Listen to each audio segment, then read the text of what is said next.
Well, welcome back. Let's talk crypto. At least 16 companies have now applied to the Securities and Exchange Commission for the right to offer a Bitcoin ETF to U.S. investors. All requests have been denied.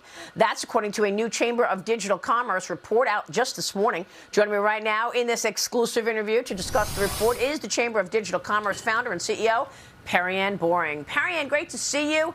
Why all the denials?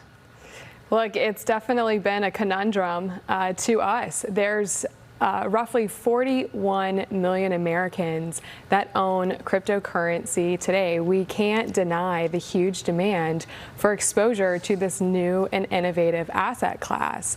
And with this being a digital commodity, novel risks come with investing in this space. And given that we have such a huge amount of retail investors looking to invest in Bitcoin, you would think that our regulators would be working with the industry to bring regulated products to the market for retail investors, but they've been stopped at every attempt over the past decade. Yeah. I don't understand why. I mean, I get the fact that many of these lawmakers do not understand the market, frankly, and I'm questioning how they're actually writing rules for a market they don't understand. Is it a caution about the safety of crypto? So we detail this in the report itself, and our best guess and our conclusion is that this has little to do with the industry not being able to meet the SEC's standards to bring an ETF to market, but it has a lot more to do with a larger political agenda.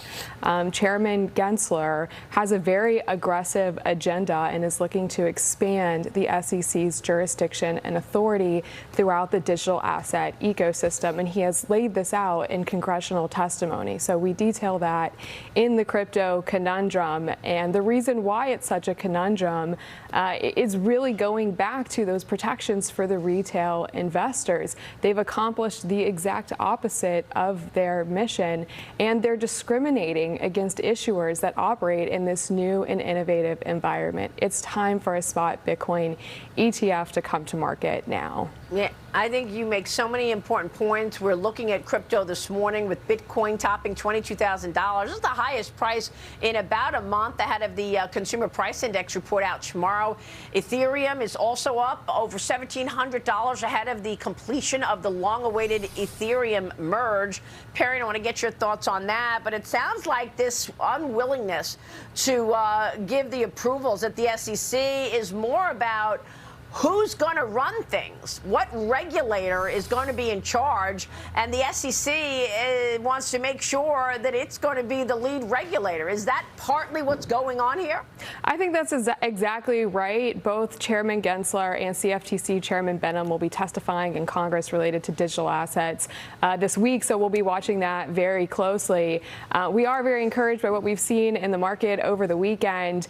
Late last week, there were a couple really big announcements. Fidelity announced that they're going to allow retail trading on its platform, and I think this goes right back to the same conversation we had about a spot Bitcoin ETF. Fidelity is one of those issuers that's tried to bring a Bitcoin ETF to market, and now they just announced they're going to open it up directly on their platform. So again, we can't deny the huge amount of interest in making allocations to Bitcoin, particularly when we're in such a dire economic situation with larger macroeconomic issues. Bitcoin is a non-correlated asset. Investors are using it for diversification purposes. Yeah. I think you make such a great point in bringing up Fidelity, because it was Fidelity who wanted to put Bitcoin in people's 401k plan, or at least have people have that ability, and that really got Elizabeth Warren fired up. The Securities and Exchange Commission announced it's setting up a new office to deal with crypto filings and disclosures from digital asset service providers, Perianne. So clearly they're looking at owning this space in terms of regulatory oversight.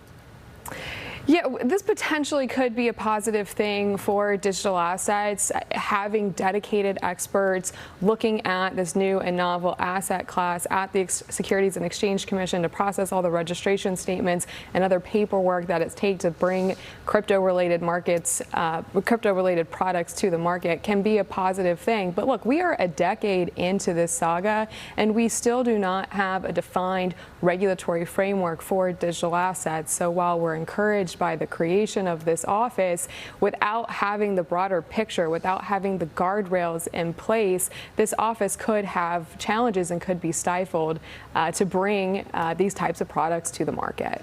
All right, we'll be watching that. Perianne, great to have you this morning. We appreciate the exclusive on this new report, very important report. Perianne Boring, we'll see you soon. Thank you so much.